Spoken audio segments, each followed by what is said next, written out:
Friends, today I am going to speak about praise of the living God. What are the blessings in praising God and what are the hindrances we face while we praise God? So let us understand this way how praise brings God's blessing. The hydrological cycle.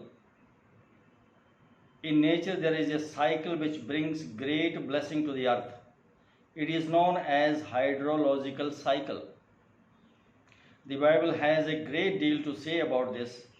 It is two-step process. Number one, evaporation.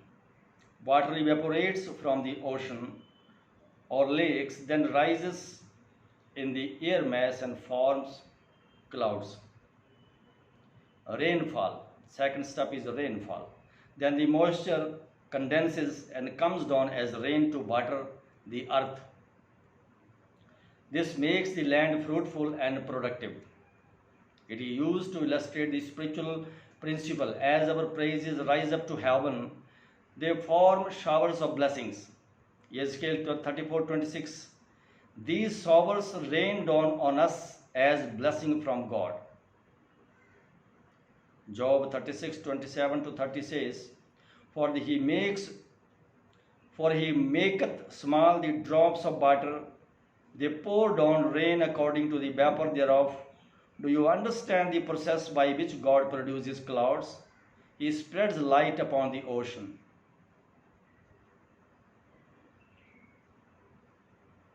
This natural process, what we read just now, illustrates spiritual truth.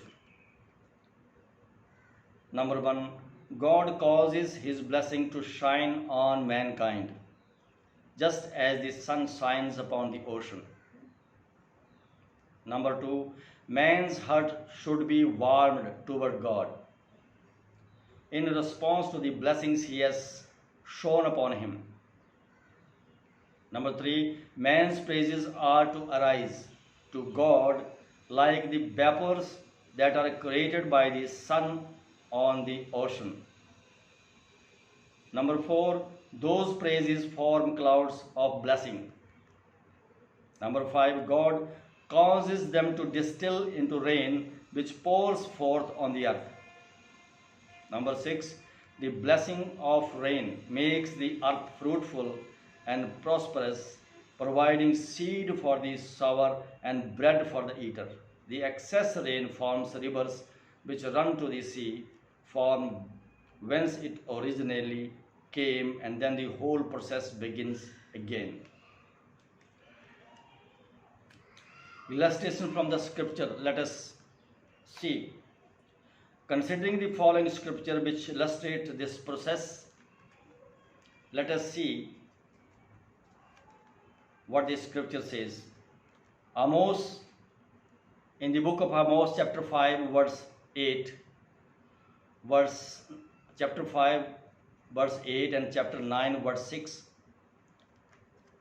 God calleth for the waters of the sea, and poureth them out upon the face of the earth. The verses say like that. Moses was a farmer and understood very well the process by which rain is formed. Here he describes the process of evaporation. God calleth for the waters of the sea. He causes the ocean to evaporate and vaporize, and from those vapors pours down rain upon the face of the earth.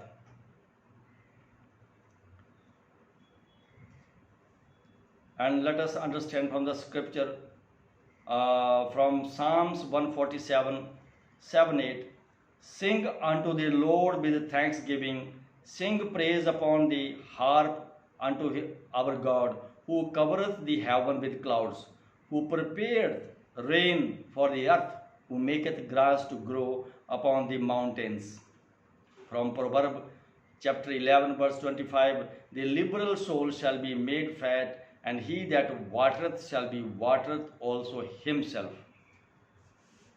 As we sing praise to God, He forms clouds of blessing from our praises. from which he sends forth showers of blessing upon the earth. The amount of blessing is governed by the amount of praise we have sent up to God. Our liberally prompts God's liberal response. Our liberality prompts God's liberal response. During the future millennium, 1000 years reign of Christ over the earth, all the peoples of earth will be required to worship Jehovah. If they fail to do so, God will withhold rain from their nations.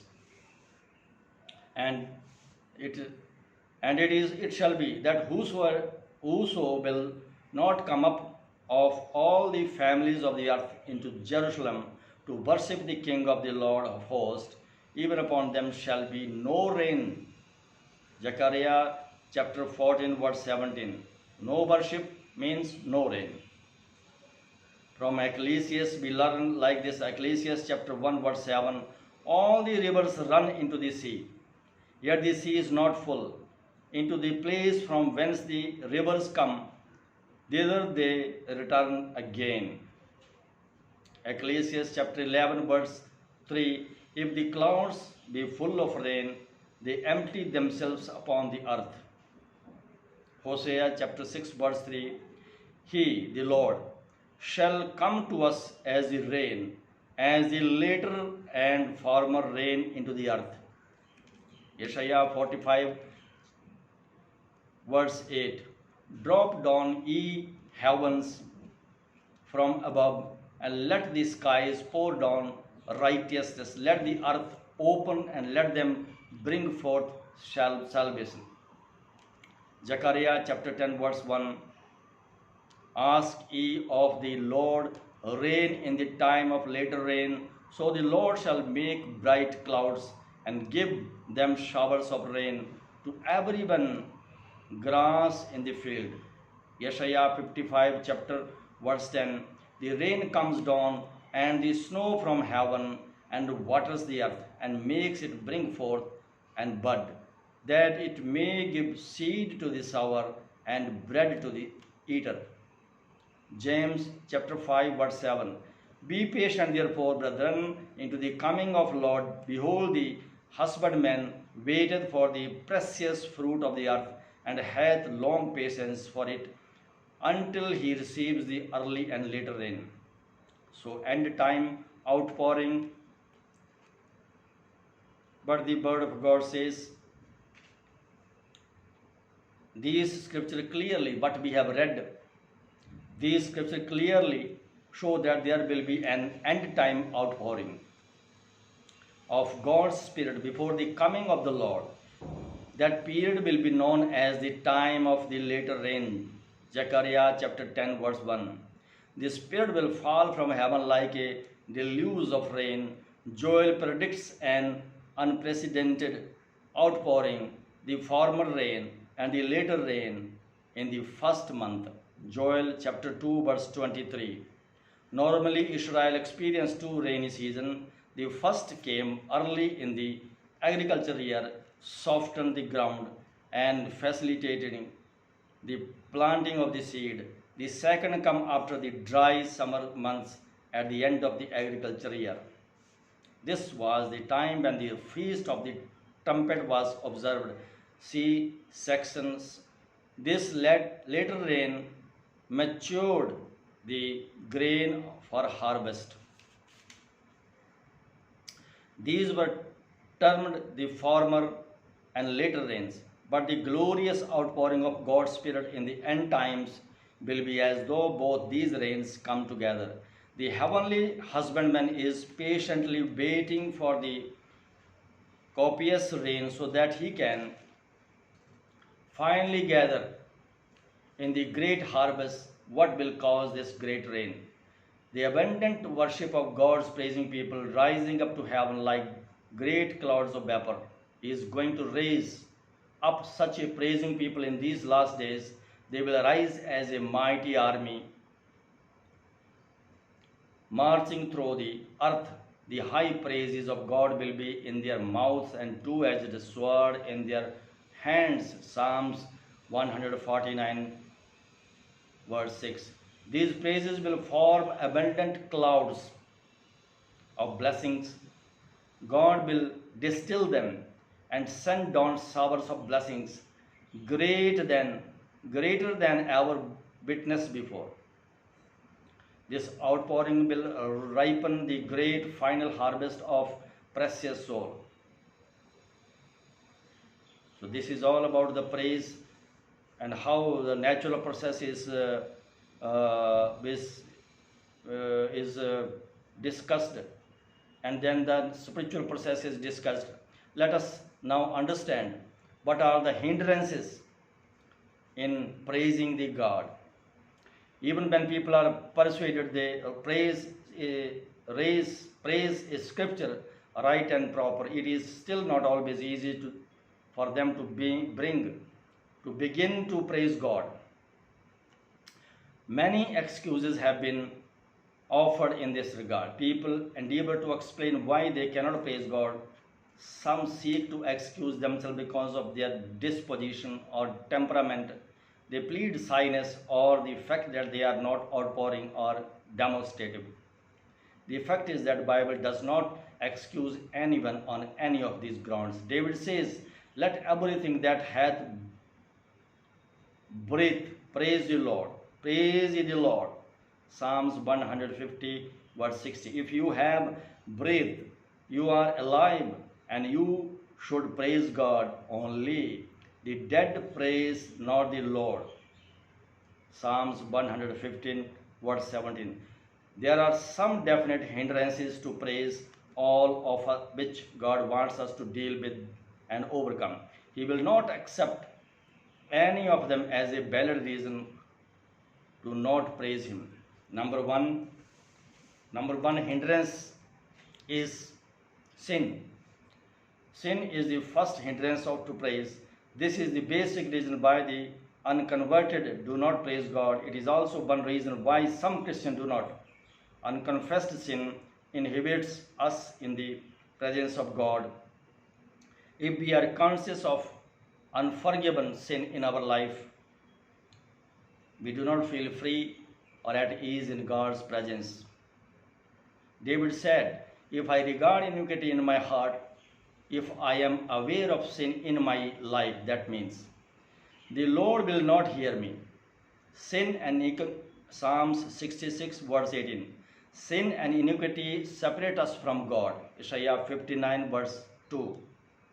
And we lose whatever communion we may have previously enjoyed.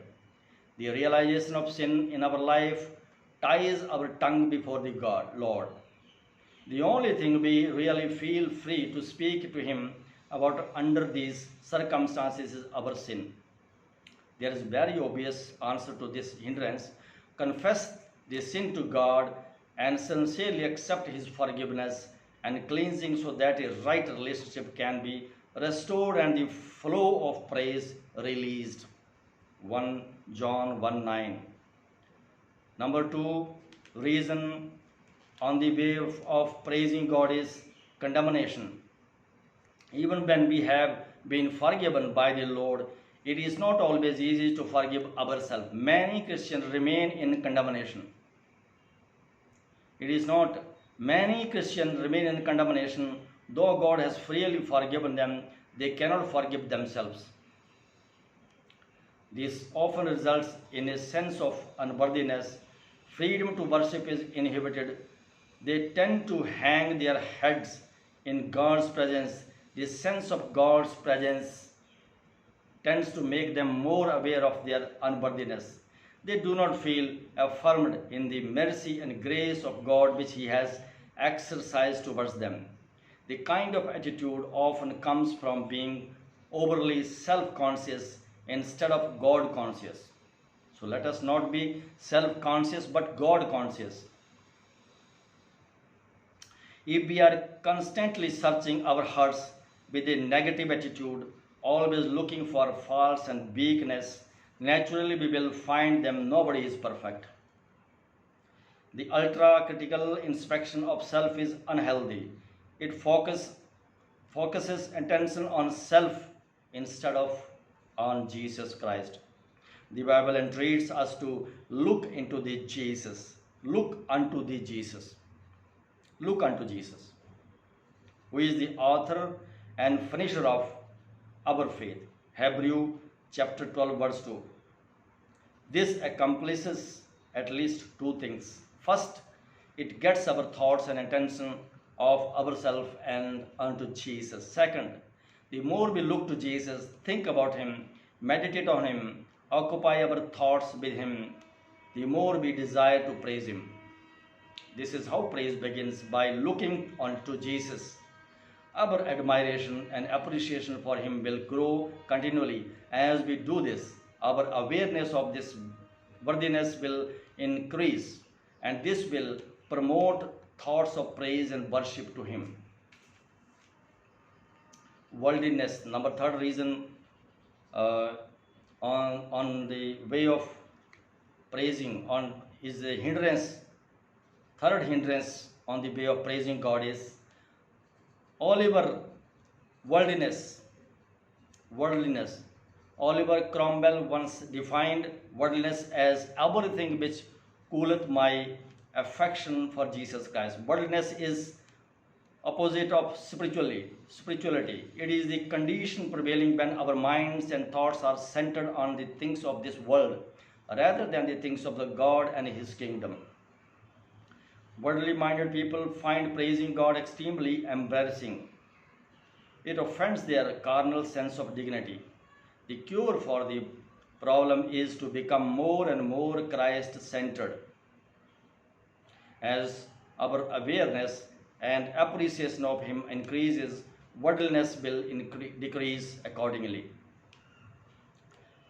One of the symptoms of worldliness is an obsession about maintaining dignity and decorum, an over consciousness of what will people think, too much concern about what people's reaction will be.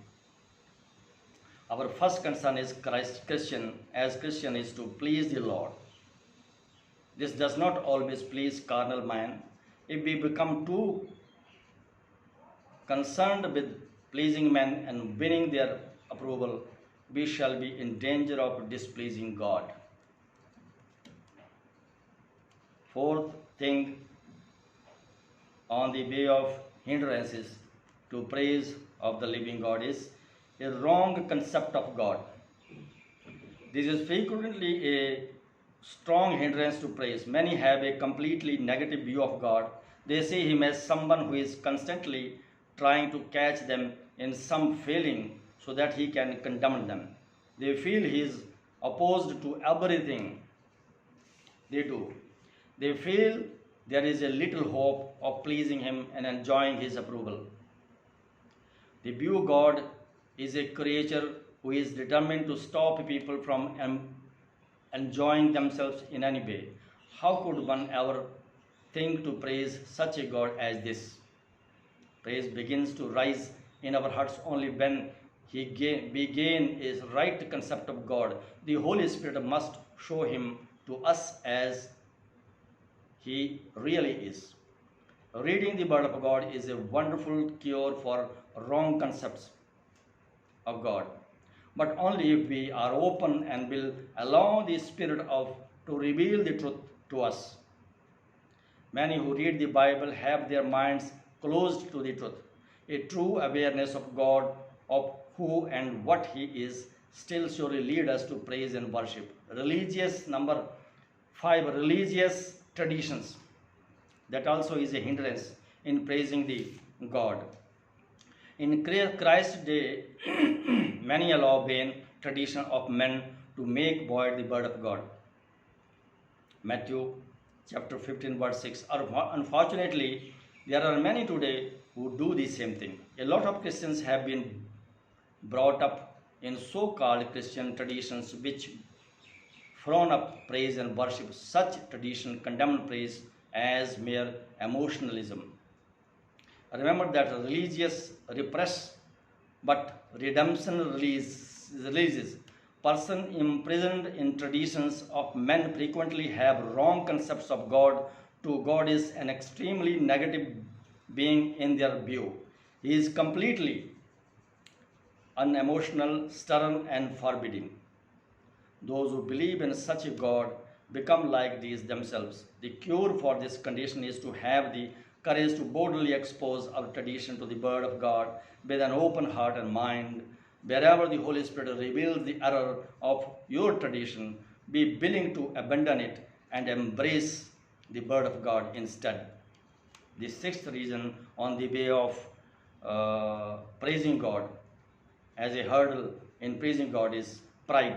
Pride is a further hindrance to the lease of praise.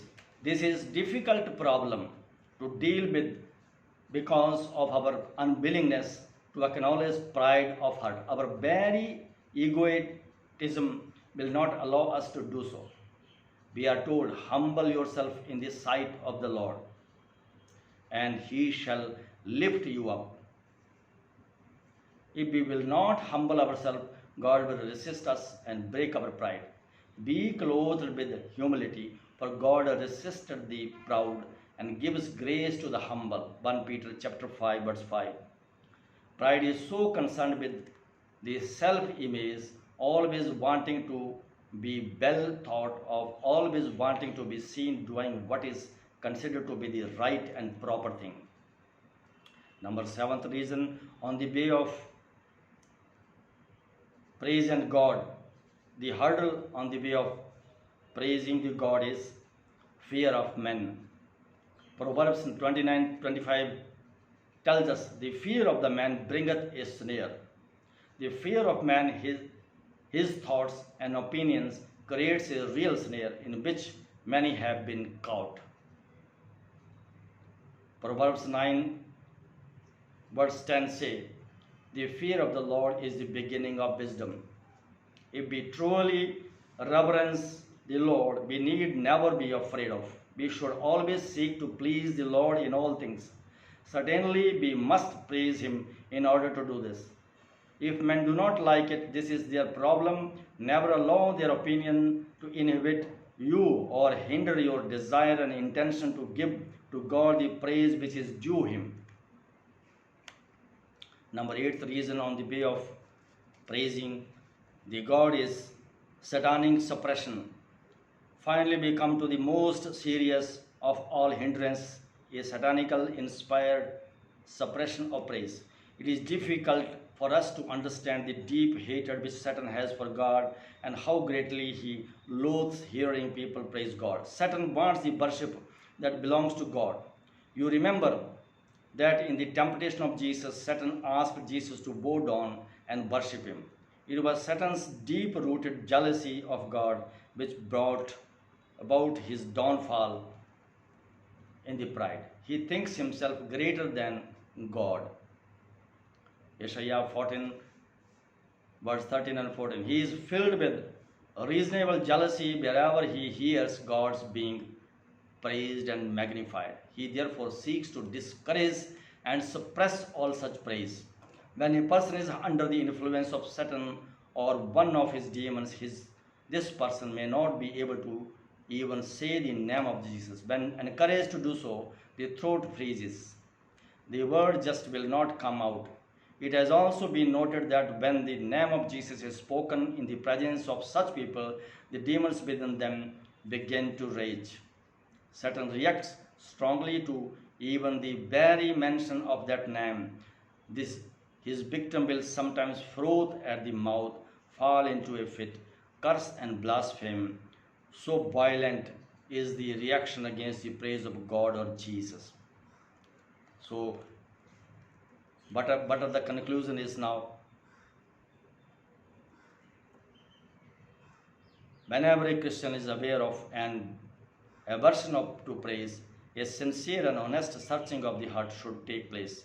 He should prayerfully ask God to reveal to him the nature of his problem and what it is that is restricting or blocking the flow of praise. When this has been discovered, there must come a repentance and turning away from the hindrance. The person must set his heart to be obedient to God and give praise to Him. It is still If it still seems impossible to flow into praise, help should be sought from some mature and spiritually sensitive person. It may be that there is a satanic oppression on the life which needs to be broken. Until this has been done, the person can never worship God in joy and freedom. An inability to praise and worship God indicates a blockage somewhere. There is a basic problem which needs to be dealt with. Keep seeking God until victory comes and the rebels of praise are released from the innermost being. God bless you all.